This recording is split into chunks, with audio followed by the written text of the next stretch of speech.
7 grams of sugar. Yeah, well, you know what? It's not alcohol, so. Yep.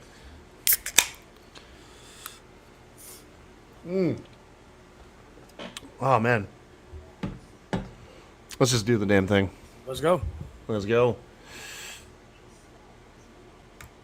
Hey, this is Brett the Hitman Hart, the best there is, best there was, and the best there ever will be. And you're listening to the Smacked Raw podcast.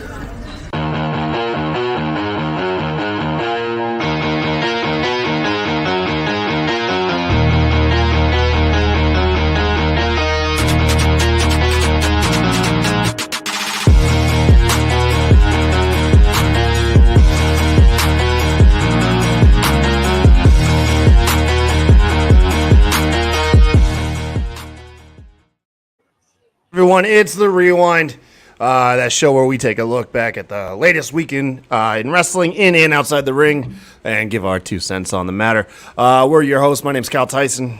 I am Mr. 8984, the brains and beauty of the Smack Raw Pod. How y'all doing? Oh, man, long time no see, RN. Right. Had a little vacation for the birthday last week. I'm on vacation myself, too, rounding it out. I got another, today and tomorrow, and then I'm back at it. Yeah, man. We had last week on the show, we had Kyle from Apron Bump, and then of course we had Will from Botch Spots and Chair Shot. That was a fun episode.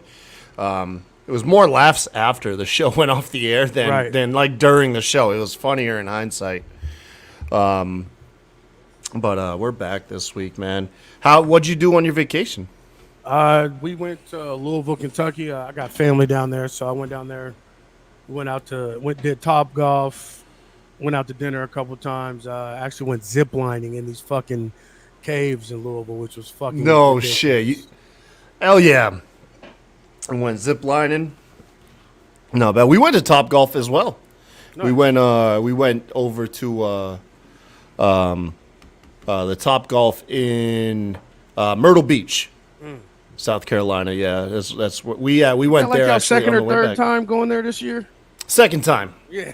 Yeah, we went back. We went for our wedding anniversary. Right, that's what I thought. Yeah. Yeah. This time though, it's a little different. My brother's with us, so we had my little brother Kurt. He's nice. He's in the other room, passed out. We've been wearing that dude out all week long. When you get people with the family and shit and everything, they don't realize what it's like. They ain't ready for this life. Yeah, because there's always something to do now. Always. Today, I picked him up last Friday. Today really felt like the first day since last Friday where essentially the docket was there was nothing on it. Right. We're just relaxing and fucking. Are the boys in school yet? No, they start in a little under 2 weeks. Oh, okay. So yeah, they all the kids started this week here.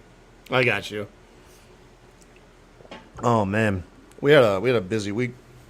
I almost killed a kid, 2 days ago. Yeah. Fucking yeah, man. White people doing white people shit. No, actually, you know what? No, fuck that. I think any race. You know what? I'll tell you what I did, and then you tell me if it's a white person thing. All right, I'll rate it white. We're going from powder to Wonder Bread. So let's start off first. We went to a trampoline park. That used to be a white people thing, but that's everybody. So you're off to a decent start. Thank you. I'm actually my niece's party this weekend is at a trampoline park. So and my daughter's had her last 2 at once. So you're doing good so far. Okay, see that's what I thought. No, man, we went to this trampoline park and there was that section where it's a whole bunch of trampolines and then they got the angled ones. Mm-hmm. And I got around my brothers. And me and my brothers always like to one-up each other. You know what I mean? We got that internal competition going on. Always and forever. Yeah, and all 3 of us can backflip. So the question finally came up, well, who can hit that angled wall and backflip off of it, right? So I had my stepbrother go first, and I was like, Donnie, let's see you do it. And he just chickens out, right? He goes and chickens out. So it was my turn up next. I jumped. I hit that wall perfect, backflipped perfect off. I'm upside down, and I hear my brother go, "Don't do it." Oh. And fuck, some little Asian boy Some little Asian boy who doesn't speak any English ran under me, and I like curb stomped his leg with all like 300 pounds of myself. And I fucked up my leg in the process too. So I take out this small child. He's on the mat crying. I'm 35. I'm on the mat crying. And we don't like at that point I look at him and I'm like, shit, I can't be trying to get sympathy from everyone around me. I just about killed a kid. And his sister came running over and we were like, hey, where's your parents? Where's your parents? Like, and she looked at us like either A, stranger danger, or B, speaks like no English because we didn't get a word out of that little girl. Probably a little bit of both. Maybe a little bit of both. But no, I fucked that kid up. I had a similar thing. My daughter's party this year, except it was her. I completely fucking wrecked her, doing some backflips again. Like they underestimate me because how big I am. They don't know that I got some moves. We got some moves, man. I'm hitting 3. I'm on my 3rd backflip on like the long straightaway ones. Yep. For some reason, she decides that she's gonna start hers, and I just completely fucking. Pretty much Finn Balor shotgun fucking drop kicked her across the fucking park. And gave her whiplash, kind of busted her nose, her lip a little bit in front of all her friends. She's bawling, crying, rolling around. And I'm just sitting here looking like a fucking idiot because I just destroyed my daughter at her birthday party. So. Oh, man. Well, at least it's your own kid. Right. You know what I mean? You ain't got to worry about being sued by your own family. Well, she didn't talk to me the rest of the party, so. I'll tell you one thing I did that my big ass has no business doing, and that's that stupid-ass foam pit. Talk about fucking terrifying, dude. I jumped in the foam pit. I'm shoulders back. Dude, I could hardly get out. Like, it's that's the worst. It's like, hey, dude, it was like, I had to tell myself, like, don't panic in front of children. Like you, it's like just like quicksand. You got to go slow. You can't try and rush out of it. It's gonna fucking just dig yourself deeper. You gotta go slow, find your footing, and pull out. I figured that part out. Yeah, there was no moving quick in that junk, man. Hell no. Well, it was fun though. I went in, I didn't even fucking sink. Like I just laid on the top of it. So like I just crawled out. I was like, well, that was fucking anticlimactic. Like I thought I was fucking like. Sink to the bottom because how big I was, but it was so compact and shit. Like I literally just landed right on the top of it, just climbed right out. Oh, lucky you! I had my kids; they thought it'd be funny to start burying me with the fucking cubes, and like I said, I had to do everything I could not to like panic in front of all these kids while internalizing. I asked like one of those little one of the teenagers that worked there. I was like, "Hey man, how many big people you got to fish out of that?" You know, like, how often does that happen? He's like, all the time. All the time. Oh, man. No, it's been a fun vacation, though. Yeah, beach, all the regular stuff. Yo, this week, let me see. Where's my notes here? What are we talking about this week? I'll bore you with a little bit of the news. It's the CM Punk drama that they've got going on in AEW. AEW just cannot shake themselves. Of at this CM point, they gotta Punk just fucking drama, lean man. into it, and do it, bro. Like at this point, yeah, man. No, I agree with it. I agree. Like you got to do something. You gotta address the elephant in the room at some point. Not saying that you have to do anything dramatic, like fire the man, but at some point, just crack a joke at yourself. Like do something. But, well, anyways, if you haven't heard it already. Behind the scenes, over on Collision, it looks like a lot of people have been getting turned away at the doors. Like people that work there, names like Ryan Nemeth, Matt Hardy, Isaiah Cassidy, even fucking Christopher Daniels, who's head of talent relations, some reason is getting turned away at the door. Now, obviously now not all of these names can be tied back to CM Punk, but apparently some of them are. I think the one that gets brought up the most is Ryan Nemeth because he had a Twitter spat a little bit with CM Punk not long ago. CM Punk said something about the roster being soft, and Ryan Nemeth fired back like coming from like the softest person alive. So that's the only one that really makes sense to me. Brian Alvarez over on Wrestling Observer Live says AEW morale is low. Not as bad as Brawl Out. However, close to it. That means morale, given that math, is like at its second lowest currently surrounding all the collision stuff, which I imagine if it's that weird, if it's weird energy, yeah, it's probably going to be a bummer.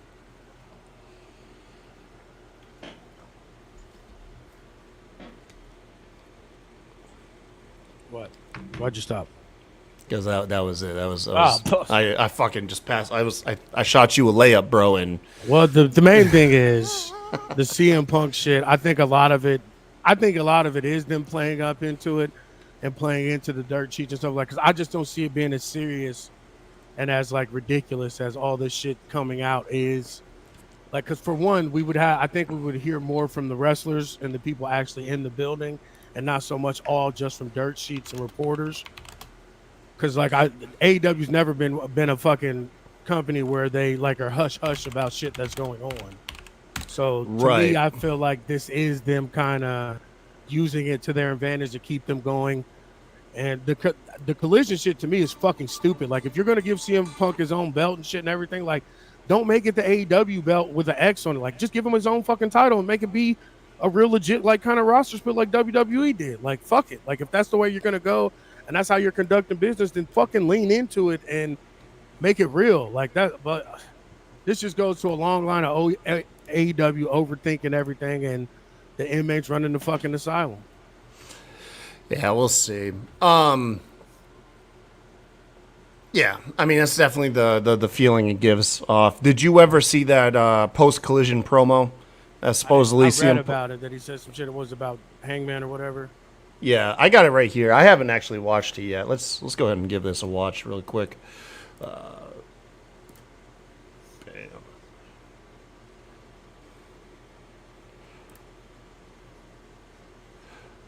Right here. Where is it? Window. There it is. Okay.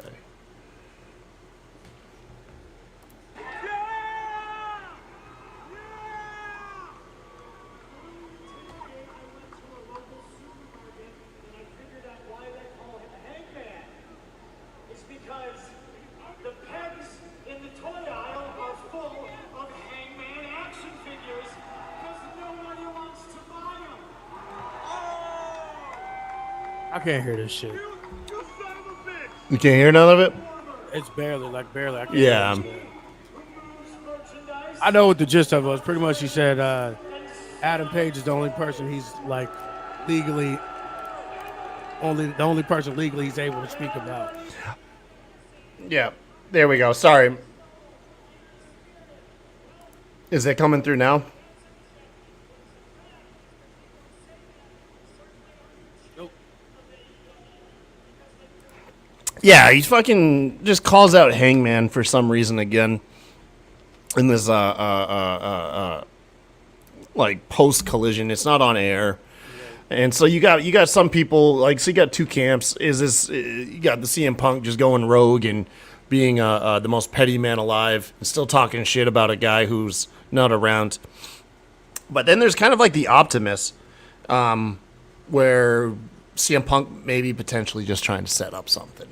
Yeah, You know, from what I read, it wasn't so much that he was talking shit about Adam Page. It was more so like he was saying the Bucks are pussies and got like legal shit against him. So like the only person he could like legally talk about and not be in trouble for was Hangman. Right. So yeah, so the whole thing, yeah, so the whole promo that he does is him just talking shit about Hangman. He calls him peg warmer because in retail language that means his stuff isn't selling; it's just hanging on the pegs. Right. So yeah, that's all it was. It's just kind of weird. Once again, it's the only thing that like I always find weird about it is like when it always comes out of left field. When that's there's why I don't think any little of this context or anything else to it. That's why I think this is just them there. playing into it. You know what I'm saying? Like, because it is out of left field. It wasn't on air. I think that they're building towards something eventually. They just need to make that dude heel. We just gotta turn his ass. He's never Heel. gonna be heel, bro. He's gotta be heel. He's never gonna be heel. He'll Even never when be he's a heel in Chicago. But never be heel anyway. Even when he was a heel, but like his very last end of the runs and shit like that, like people are still gonna cheer him because he does shit like that, and like he gives us those glimpses that we don't normally get from main event or star fucking people, and he says whatever the fuck he wants. So, But you forget he's in AEW. All he has to do is start doing like what MJF does, glorify WWE, and you're guaranteed to fucking get the reaction. yeah, but the thing with him is everyone knows in real life he fucking hates them and has lawsuits against him and shit. So no one's gonna fall for it. And even with the MJF, even with that, he's still fucking cheered and is one of the most over people ever. Even though people are hating him, they're loving him at the same fucking time. Like it's boos of joy. It's not like actual we fucking hate you anymore. Like that's what I'm saying. Like it's never Booze of joy. yeah, like like that. they're never gonna be fucking like actual heels because of the type of people that they are and how much realism that they present, even though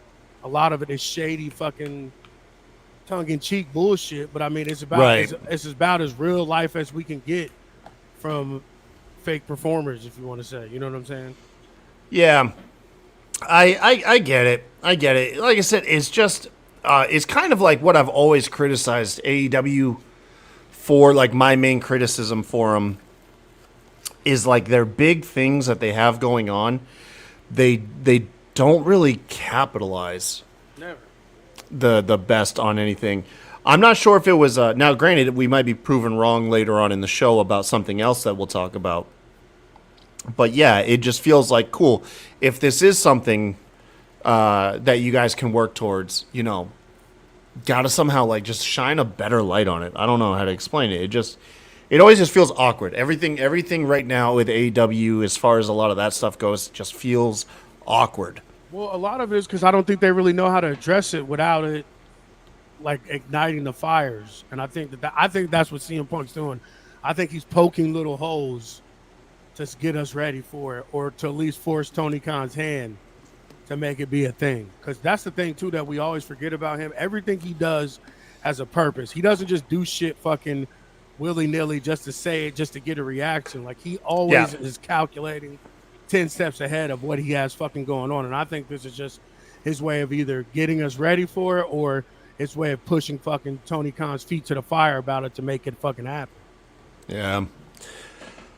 Yeah, that is. I could see that too for sure. Where it's like, okay, behind the scenes, I want this to get done. It's not getting done, so I'm gonna go out and try to make it happen by going off script, doing stuff. I'm not interrupting your guys' airwaves. I'm not doing it during Collision. I'm gonna just try to get the fans involved, get them interested. Because I don't. One thing I don't remember exactly where I got the information from, but I do want to say I heard from a reputable source that he does want to be heel. Like, he does want to be a bad guy. Yeah, and I heard that he does want to work with the Bucks and all them because he's not Right. stupid. Like, he knows his money. Yeah. Shifting gears. We're gonna. By the way, y'all, this is gonna be a very AEW heavy show. I don't really have much to say about WWE this last week. Although, if something comes up, it'll come up. Right. Did you watch? Did you get a chance to watch Dynamite? I know when we talked earlier. No. Did not. So what people are talking about the most from the show, and nothing egregious happened, by the way. This isn't like internet outrage. This is kind of like one polarizing thing that you either enjoyed or you didn't. Was AEW did a Texas Chainsaw Massacre death match between Jeff Hardy and Jeff Jarrett. However, this is more in the vein of like a broken universe, almost cinematic type match than it is like your death match. These guys going through barbed wire and getting all cut up and stuff. So I'm grateful for that, by the way. Right. Jeff Hardy already tortures his body enough as Didn't it I is. see a thing that fucking Jeff Jarrett was like busted open? Wasn't he like? Didn't he bleed a lot? Yeah. Oh no. So there is a lot of blood, but I don't think any of it was legit blood. Right. It was actually pretty well shot, man. Like, I'm not gonna lie to you. So I'll give you the goods and the bads. The goods was the cinematography for the match was great. So the way the match was structured is it essentially started backstage. Everything was draped in like red light, and this was kind of like a murderer chasing somebody through like the Texas Chainsaw Massacre, like a fucking house, you know. Right. So early on in the match, Jeff dumps like a bucket of blood on Karen Jarrett and Jeff Jarrett. and that causes all the color in the shots and everything, and it looks very dramatic. They had like an overexposed shot where not Statman Singh, I can't remember, one of the people from Team TNA appeared in the door as like a silhouette with all the white light behind him and stuff. It was actually shot pretty good, but the thing really was a goofy advertisement in the same vein as the Pitch Black match was for WWE, where there was nothing terribly offensive about this match, but it was just stupid cheesiness. I mean, Leatherface at one point came out. Not someone dressed as Leatherface, but Leatherface with a chainsaw and chased off Karen Jarrett, like while he tried to murder her live on TBS. Jeff Hardy wins with a fucking dead weight swanton bomb. I love how like Jeff Hardy over the years wanted to stop injuring himself with the swanton bomb, so he now just lands on his opponent and lets them take it. But Jeff wins, and essentially from what I've seen is you got like two kind of looks at this. This was either really stupid and I hated it, or this was really stupid and I loved it. I'm in the camp that it was what it was. Like, there was nothing bad, and I actually enjoyed like the cinematography of the match. I'm not sitting here saying that it's like one of my favorite AEW things they've ever done, but it wasn't. To me, it was, it was like a good mid-card match. Right. But it was cheesy as hell, man. This looks like the direction RN. This kind of like trying to rope it to a bigger overarching thing of the, and we've always had corporate advertising in our wrestling. We always have. But now it seems like we are having entire matches built as advertisements in a much more frequent basis than say we did, 10, 20, 30 years ago. Do you think this has a place in pro wrestling, or is this something that when fans see it, they're going to be disgusted? Or do you find it somewhere else? It's a little bit of both, but my thing is like we should be I look at it two ways. Like, we should hate it on the one end, but on the other end, we should love it because it means that mainstream media, mainstream sources of revenue for the wrestling companies are taking wrestling serious as a viable commodity, which only makes it better for us, which means the company has more money, which means products should get better, more wrestlers should get signed, shit like that. So like, it's a double-edged sword as far as like us as fans and how we should take it. Like, and honestly, I don't mind it, but like, give me some better people than fucking Jeff Hardy and Jeff Jarrett.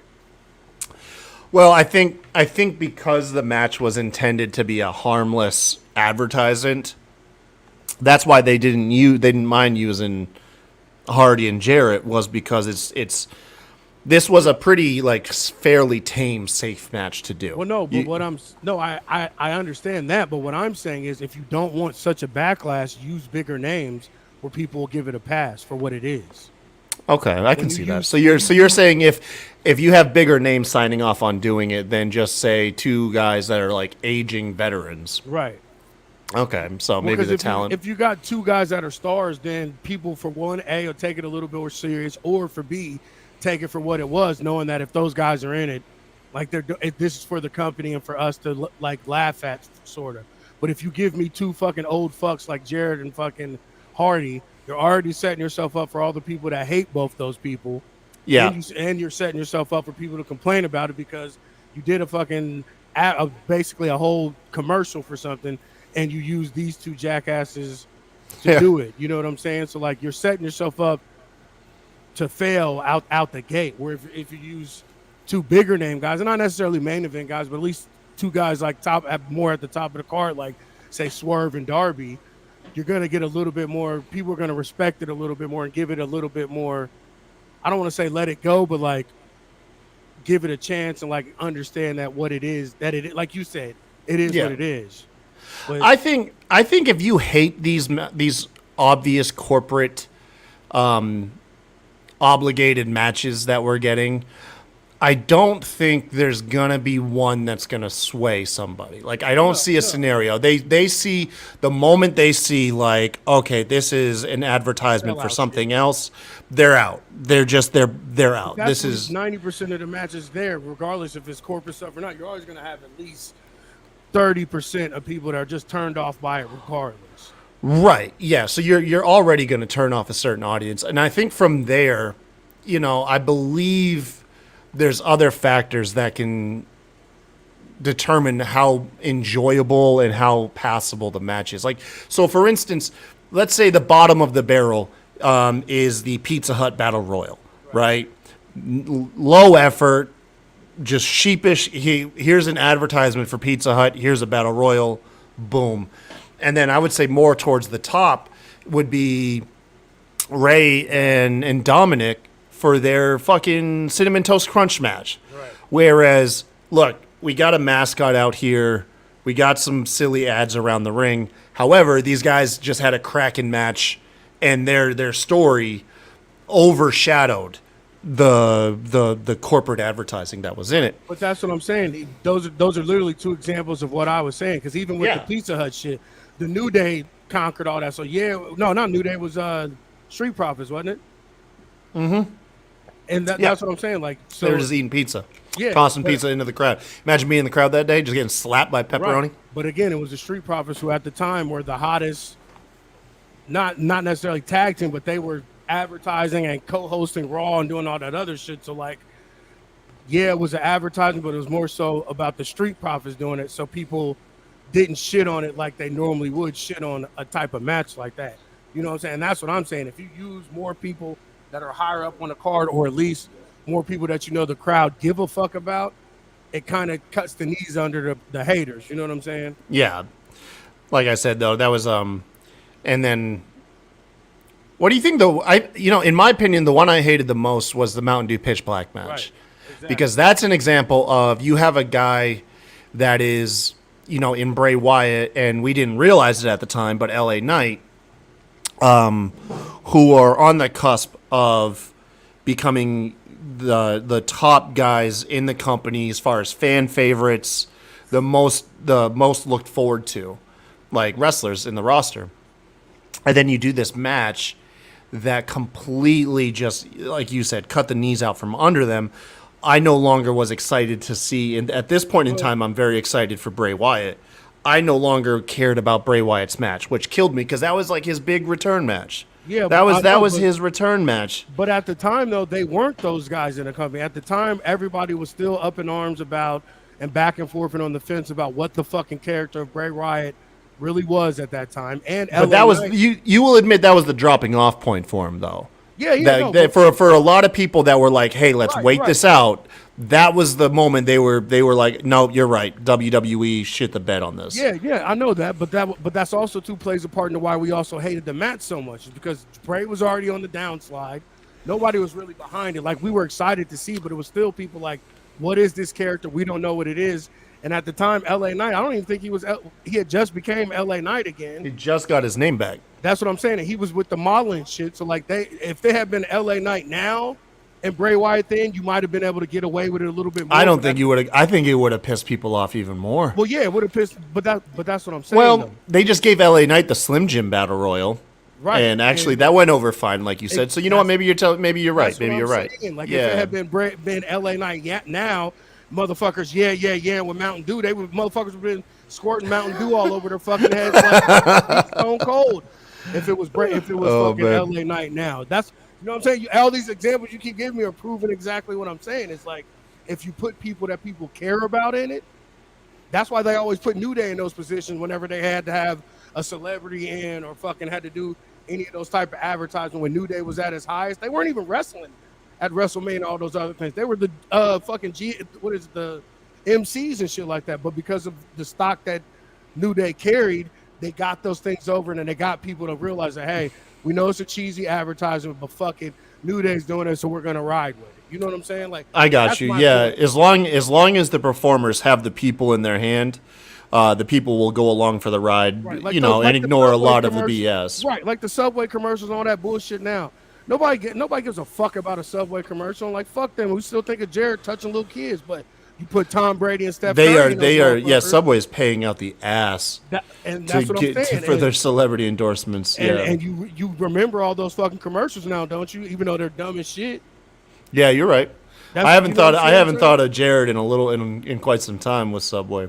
Right, because they Yeah. put people in front of you that we cared about, that polarizing people, Steph Curry and Yeah, Tom Brady. It's essentially is what it's a little bit of like what Bud Light's trying to do right Yeah, now. exactly, Yeah, dude. Bud Light's going back to like the college parties and, Right, and exactly. Cowboys and fucking football fan advertisements. And then, like I said, with the Subway shit, they use three of the most polarizing people in their sports: Steph Curry, Charles Barkley, and Tom Brady. Yeah, that's true.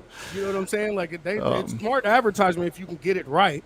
Subway's one of the examples that did get it right. But that's what it is. You gotta put somebody that people give a fuck about.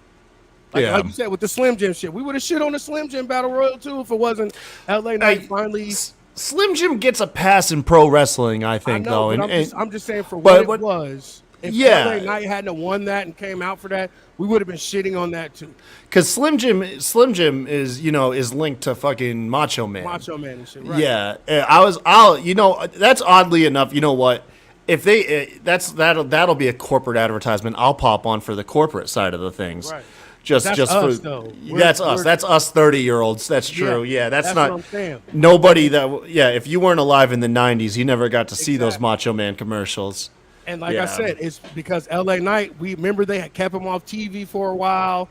We didn't see him. Like he wasn't on the SmackDown, he wasn't on the pay-per-view and shit. And then the next one, he's on that fucking Battle Royal and wins it. And the crowd fucking goes ape shit for Loses fucking their Slim shit. Jims. Yeah, You know what I'm saying? Like that's the difference. But if he wasn't, let's say fucking Xavier Woods or some fucking body fucking won that shit, we'd be talking the same shit like this unnecessary as Battle Royal we didn't need. yeah. The fact should've that it put was on the our pre- guy makes it all right. I see what you're saying. Yeah, You know what I'm yeah. saying? Like it's not hard. It's like sometimes you just gotta fucking. It takes the right mix. It takes Yeah. just the right mixture of things. You're right. You're right.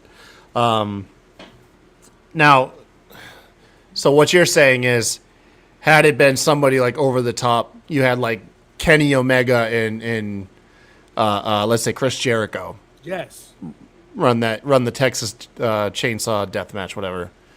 Okay. All right. Okay. I can see that.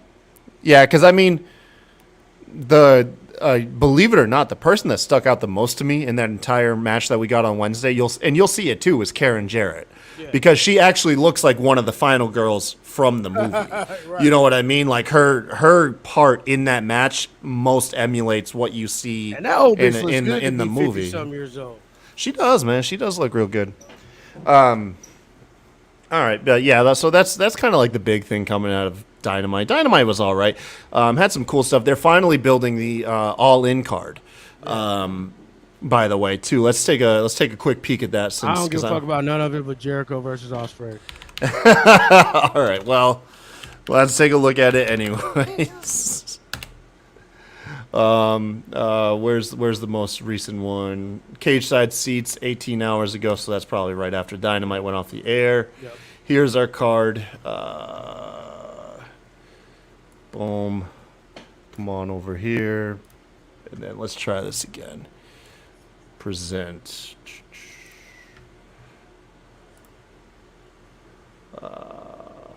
Right here.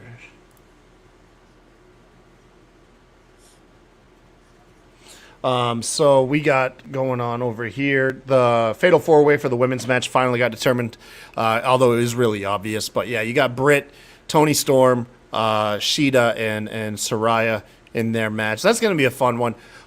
Really quick, before I get caught off, which do you think was more plagued with injury and is going to be more detrimental to the event? Forbidden Door or All In?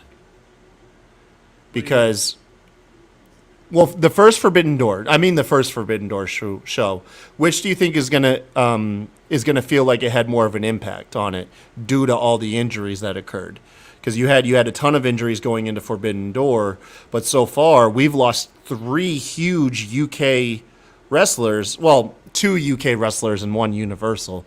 in Pac, Jamie Hayter, and then of course, unfortunately, Bryan Danielson. So Oh shit! I didn't know Pac. What happened with Pac? I didn't know he was in. Yeah, he got injured during a match like a week or two ago.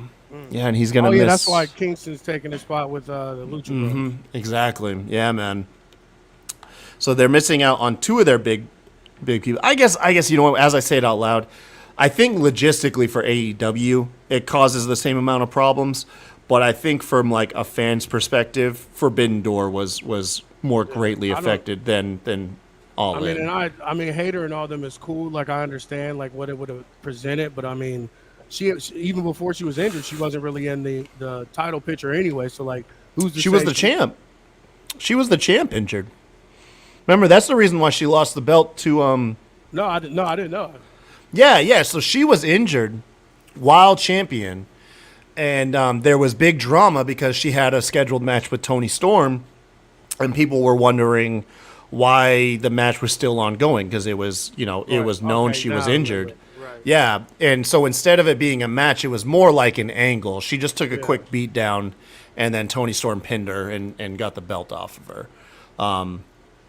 So she's been injured.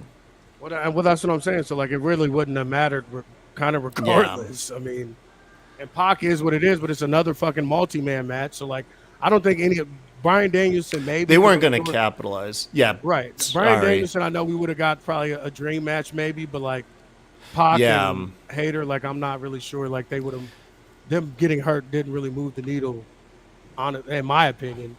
I wonder who's more popular over in the UK, Pac or Hater. And that's the thing too. Like, how do we really know? Because AEW's never been there with them. So right. Well, anyways, what we have salvaged for this is MJF and Adam Cole on the kickoff facing Aussie Open for the Ring of Honor tag titles.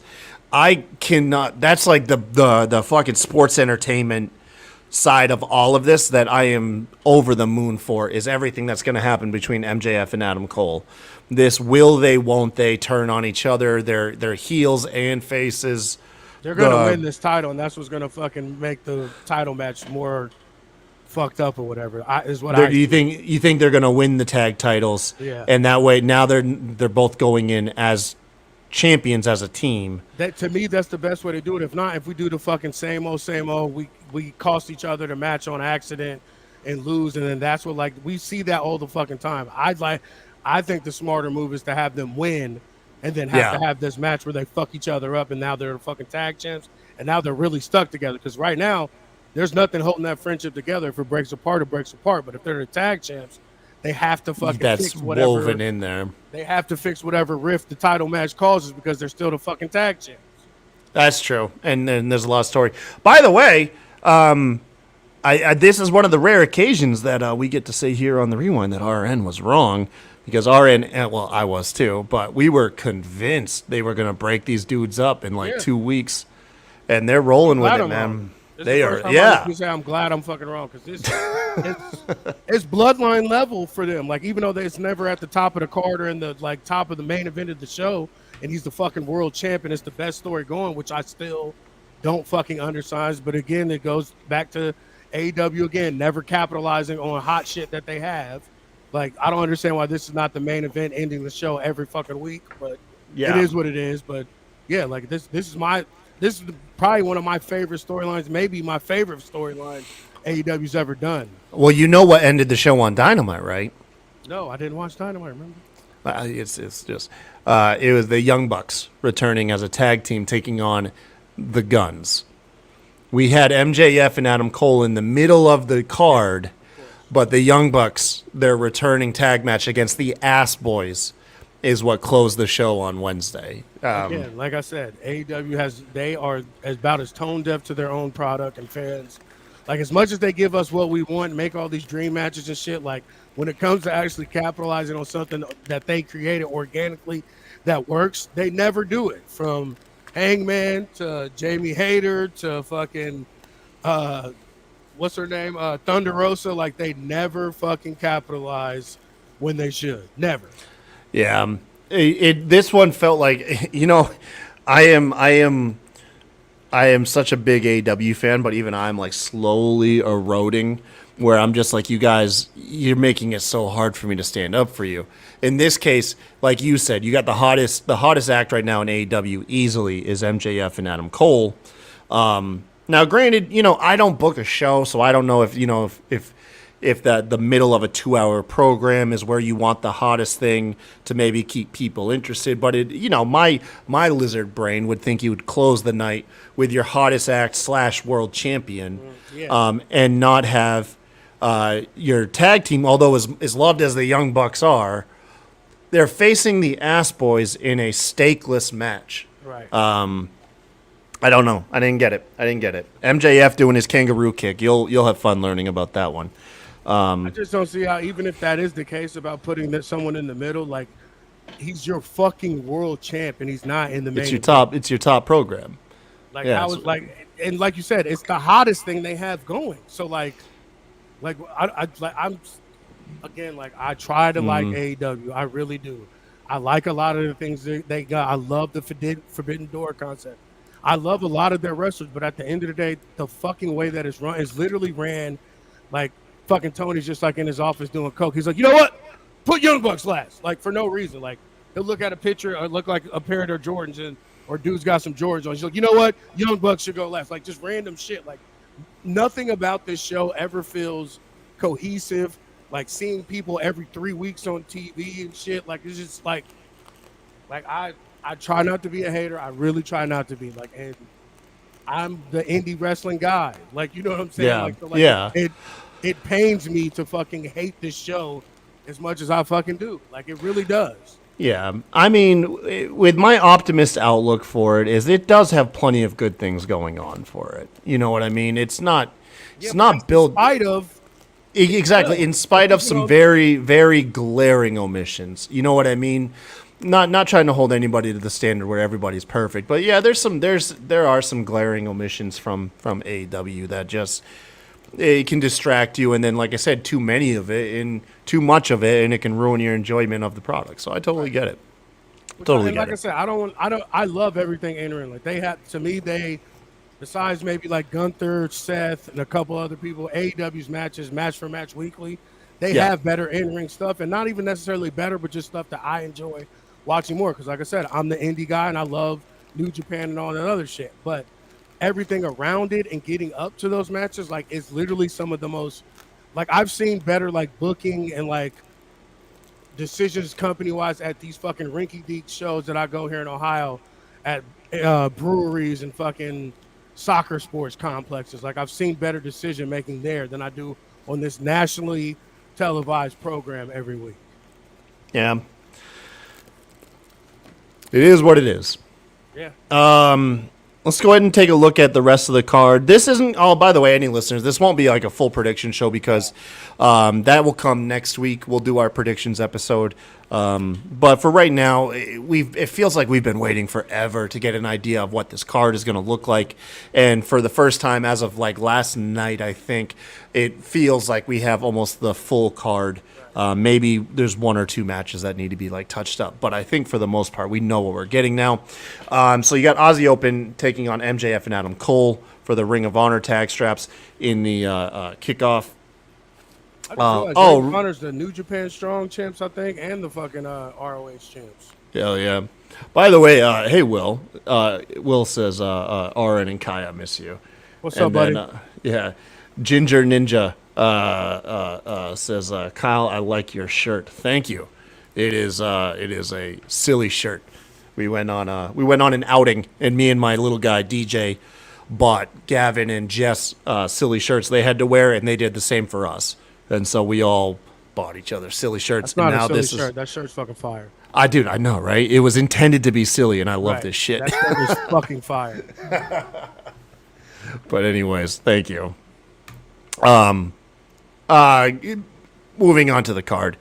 AR Fox and Swerve Strickland, my personal scariest tag team that I've ever seen, take on Darby Allin and Sting. Joker Sting, by the way, in a coffin match. We had Joker Sting make his return last night on Dynamite, which I like how... I was going to say, they're going to win this match. Like, it's... Oh, man. You know, Aaron, I hate to do, but I agree with you. Like it's like the way that as much. I don't understand how they disrespect Swerve so much, bro. Like it's just like and like I said, it's nothing against Darby because Darby is dope. Yeah. And like I think Darby is one of their pillars for You know, sure. in this feud, Darby's the least interesting person. Yeah, because he's not really that interesting besides when he's fucking killing himself.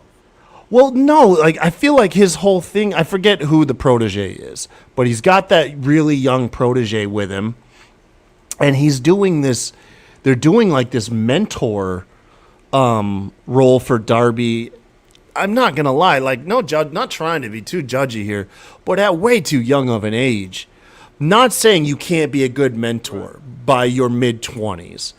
But that aging veteran showing the next young guy should not come while you're still very much early and on the rise yourself. You're the young guy on the rise. And like I said, this isn't a criticism to like that he doesn't have a wealth of knowledge to teach this kid. It's from a storytelling standpoint. It doesn't have as much impact.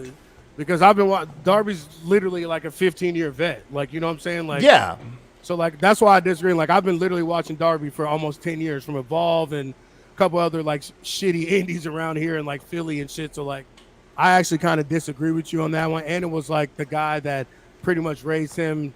He pretty much raised the kid. You know what I'm saying? So, it's like, if they hadn't layered in those personal... Yeah, I guess AR Fox does add to that storytelling because AR Fox is who got Darby in, and now Darby's getting the kid. You know what I'm saying? Okay. I retract what I'm saying. That makes sense. No, I'd agree with what you were saying if they didn't layer in the personal part, like him living with them and shit, and like the pictures of the kid when he's like 5, 6 years old, rolling around in the ring with Darby.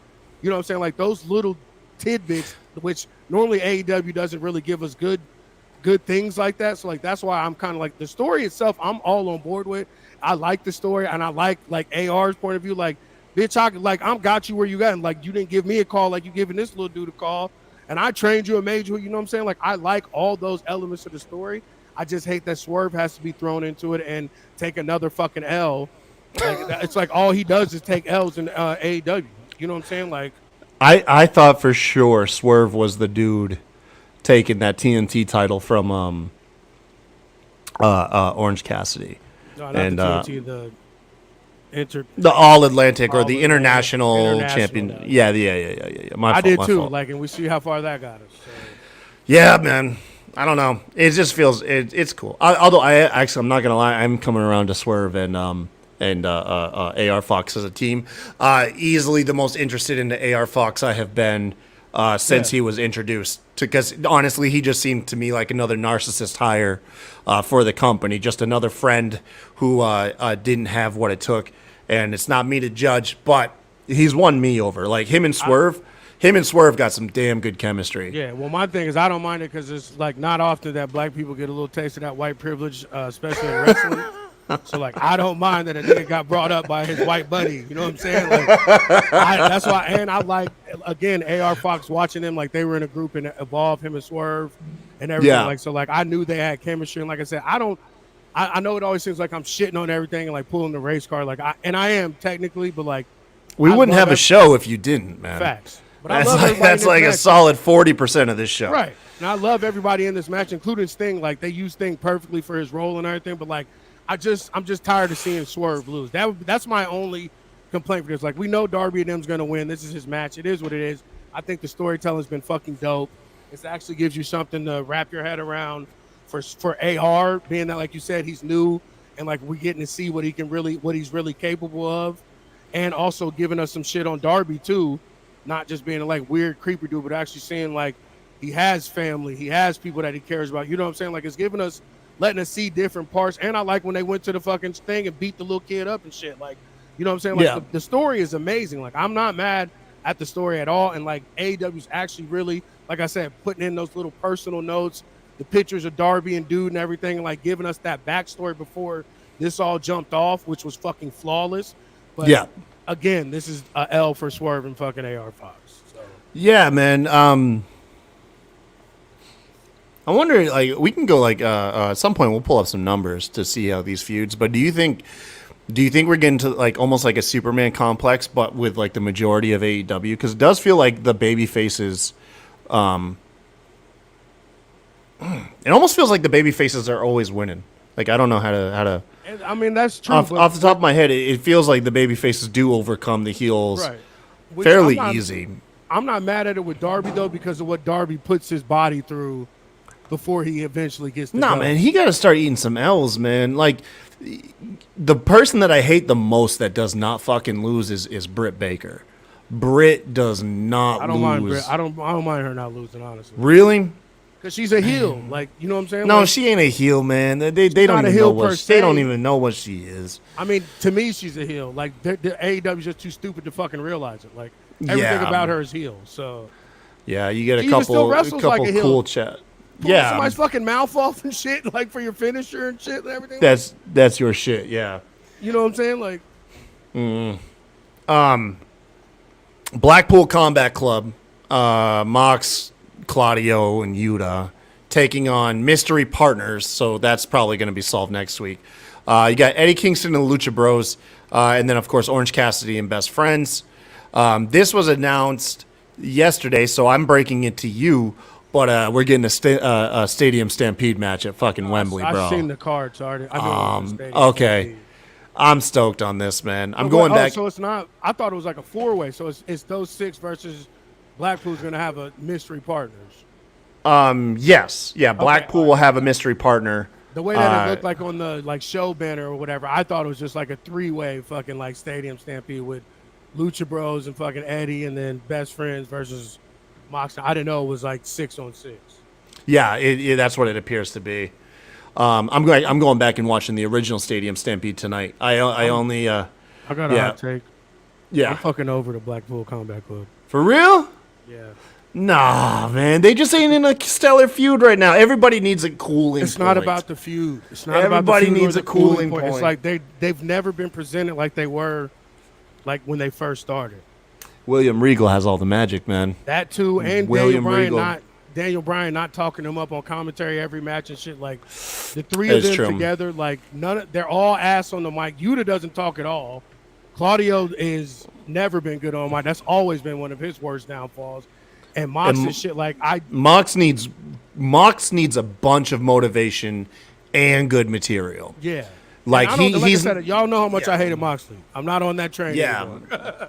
No, yeah. No, I agree with you. I agree.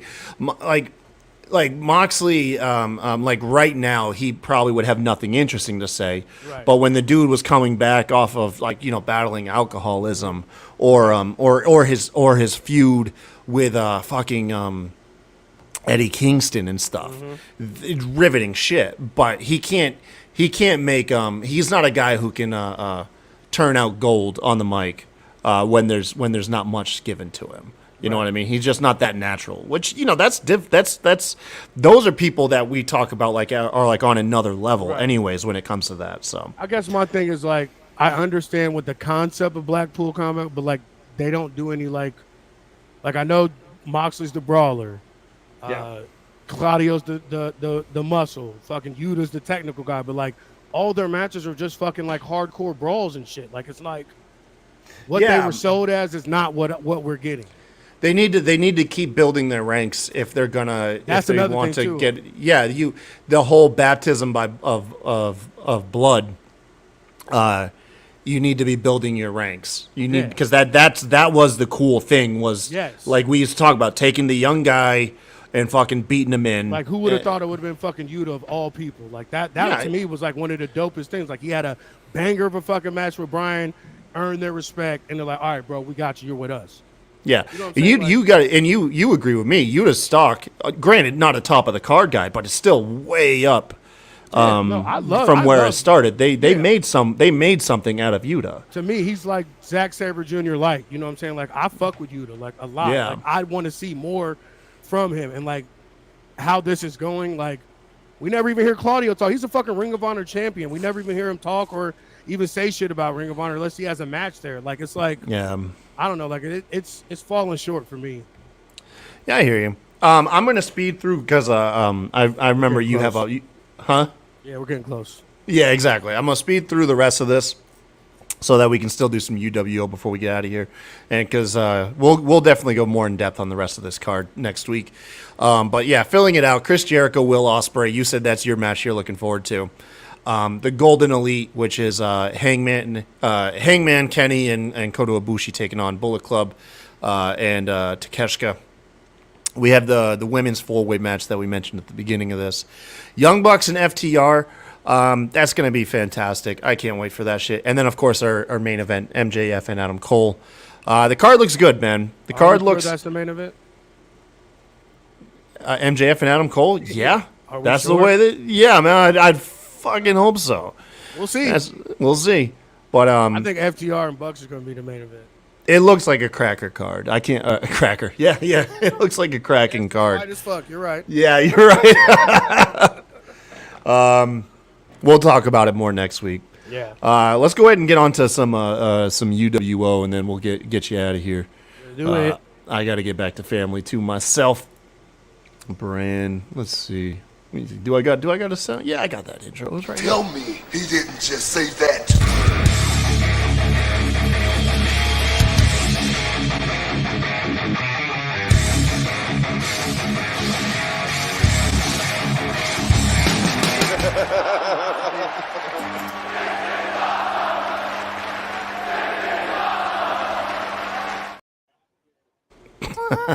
I fucking love that intro, man. Right.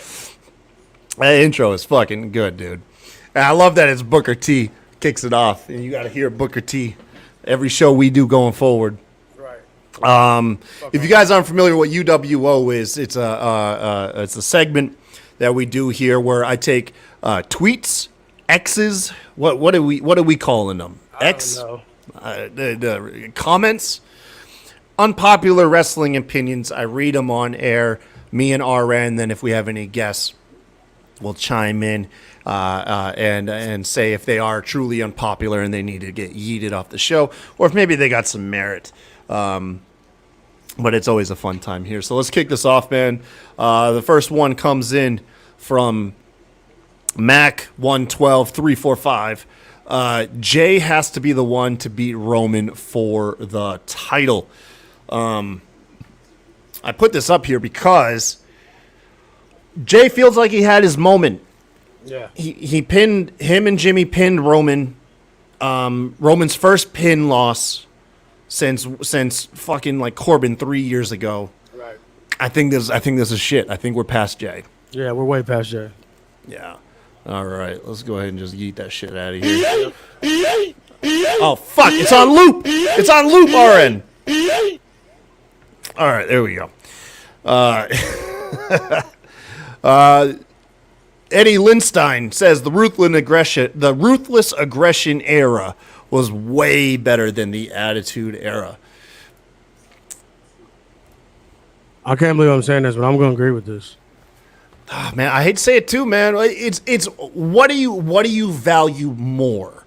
The high work rate, intense wrestling matches that we got in the Ruthless Aggression era, or the crazy pop culture zeitgeist moments of the Attitude Era? That's what I was going to say. Like, personally, I love the Attitude Era. It's what brought me up. It's what kept me into wrestling. Like, it is what it is, but if you actually compare, if you take all the fucking bells and whistles and all the stupid and crazy shit out of it and just go the actual professional wrestling to professional wrestling, the Ruthless Aggression produced more stars. The Ruthless Aggression produced better matches. The Ruthless Aggression area was just, all in all, better professional wrestling than anything that came out of the Attitude Era besides the couple Rock and fucking Stone Cold matches we got. Yeah, I'm gonna agree with you on that one. Oh, yeah. All right, let's see here. Now with some time away to potentially miss these superstars, let's see if our opinions have changed at all. Is the Bella Twins get shitted on way too much, and they are more talented and influential than people give them credit for? Have you softened your stances? I know me, when the Bellas were doing their thing, I fucking hated them. No, I think this. I'm gonna agree with this. Yep. But not so much Breed. Nikki is grossly underrated as a performer in the ring. and like her last runs and shit, like not so much the one with her and Cena team with Miz, but like her last runs as champion, like I don't think she ever gets enough credit for how good she became in the ring compared to what they were and what they were used for. So like I kind of, and again, like what they brought, like they put divas on the map. They put divas in front of people and made people care about divas that didn't give a fuck about them wrestling wise, but because of that show and shit, it made people invest more in them. So like I totally 100% agree with this tweet. You know what? You know what? By default, even I can't come up with a good opinion, but I'm just gonna go by the facts. And the facts is I sat there and I watched the Total Bellas show way more than I should have. And for that alone, I got to give them some respect. If they made me cross over from watching pro, because I mean, really, why else would I ever tune into that show? Exactly. You know what I mean? But they brought something to pro wrestling, and they brought enough of it to take me off and watch them in my free time. Yeah, well, I guess okay. We'll give them a pass. Why not? All right, here's the one to sure ruffle some feathers. Alex Max Ham says LA Knight is boring. Yeah. That's bullshit. LA Knight's fucking phenomenal, dude. I don't like him, and I don't think he's just as great as everyone else says he is, but he's definitely not fucking boring. He ain't fucking boring, dude. The crowds lose their mind once LA Knight grabs a microphone. Eat that shit off this show, man. Let's see. Here we go, RN. One pluck just for you. Outlaws_Ghost M says, without gimmick matches and blood, Moxley is average at best. I mean, this is kind of right. Like, I'm halfway on the fence on this, but like, if you put a gun to my head, I'm gonna say I agree. I'm gonna disagree with this one. I like Moxley in spite of all the blood and gimmick matches. However, you are my elder. We'll go with your take in these ties. Yeah. And you just had your birthday, so I'll take it. Yeah. And then one for me. This says, Chaotic617, The Miz is one of the best wrestlers of our generation. As Ric Flair said, anything you give him, he succeeds with. I'm pushing this all the way through. I agree with that shit. This isn't even, that's just, of course it is. Like, ever since Cena's been gone, who's the person that they trot out for any, like, things that they have to big up to WWE and, like, put somebody in front of people? Like, it's always the fucking Miz. Hell yeah, man. Give him. Any match you give him, any angle, top guys, up and coming guys, like it doesn't fucking matter. Like Miz is surefire Hall of Famer, and Miz is the face of WWE, regardless of what anyone wants to say or admit to. That's just the God's honest fucking truth. Bro, he needs to have that feud with LA Knight. They're even though it made no sense in the world why LA Knight was on Raw, right? Him and Miz were going toe to toe on the microphones, and they both were fucking awesome. We saw glimpses of that Miz moment from fucking Talking Smack with Daniel Bryan. I saw that shit in him. When I his saw vein that, comes dude. down his neck, is fire coming. He fucking, dude, he was stirred. Miz was feeling it, man. Put Miz and LA Knight in a feud, man, please. Yeah, let's do it. Here we go. Right now, so this moment, brought to you by Blaze McCoy Ltd. Right now, MJF and Adam Cole's storyline is better than the Bloodline. I agree. Right at this moment. At this moment. In time, yes. Yes, sir. August 17th, 2023. Today, it is better. Yeah, man. Oh, yeah. All right, we got two left for us. Mr. Bartzabel says CM Punk sucks, and if any other wrestler with his current in-ring skills showed up on any television promotion, people would question why they were on TV and not in the Performance Center. I don't know.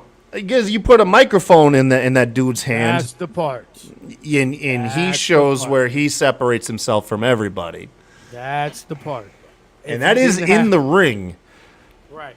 If he didn't have the mic, then yes, we would agree with that tweet and push it through. But like, why the fuck are you on AEW and you can't do a handspring over the top rope? That's the thing about wrestling. You have to be able to do both, and you can be shitty at one thing and good at another, and still be a fucking star and still move the needle, which he is proven. So yeah, we're gonna fuck out of it. Yeah, we'll get that shit out of here. All right, last one of the evening. Slate underscore S42 says he wasn't that bad as champ. There's a picture. There's a picture of Jinder here holding up the world title upside down. I fucking agree. You know what? Those matches and shit, and the fact that he was a fucking giant and his heaters were two dudes that were 5'8".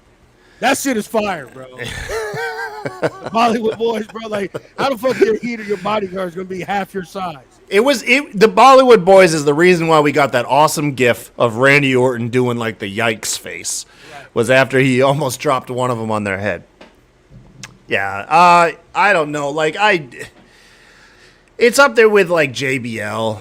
You know. Oh no, I wouldn't go that far. Well, JBL is way better than.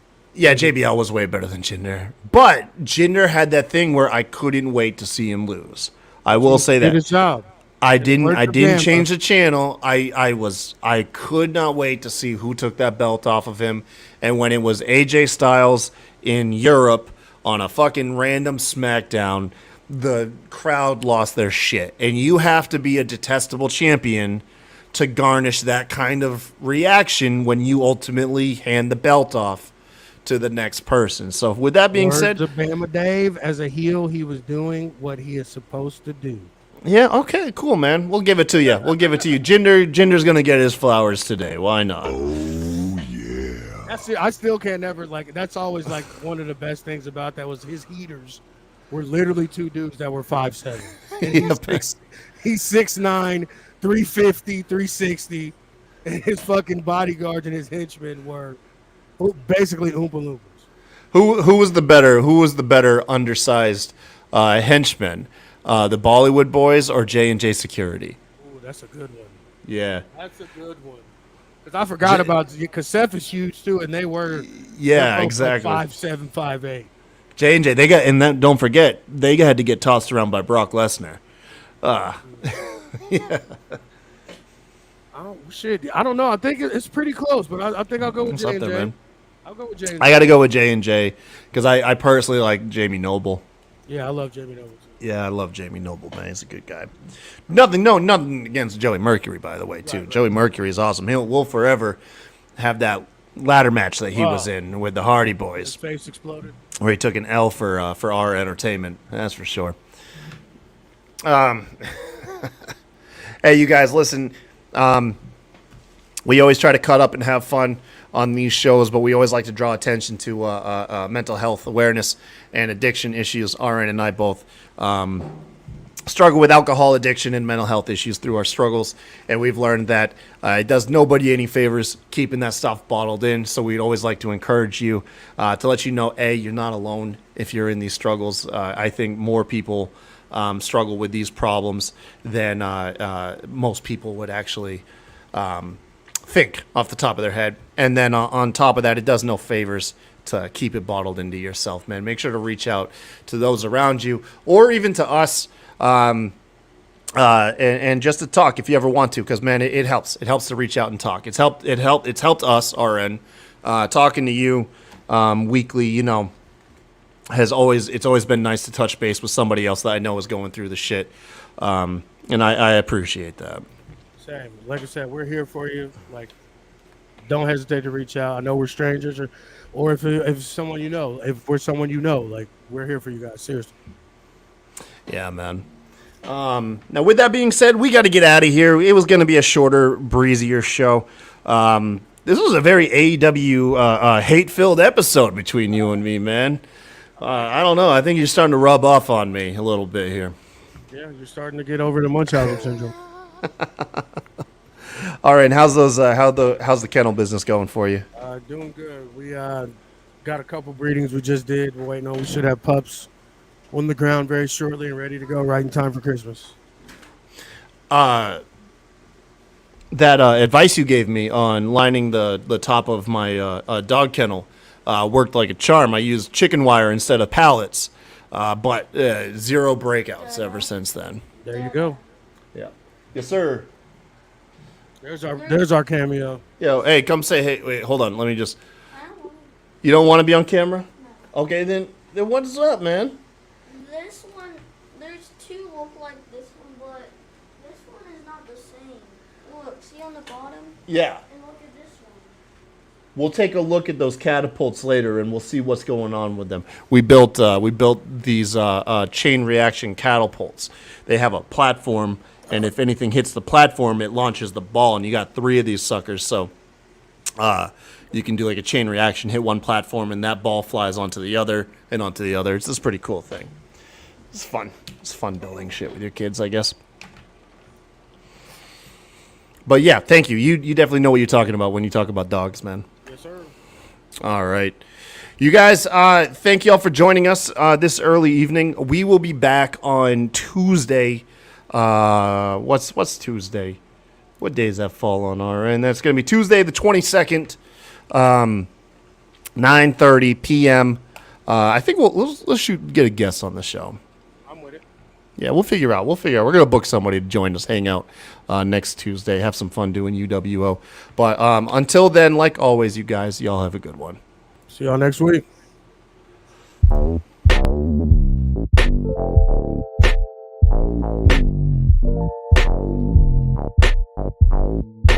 you.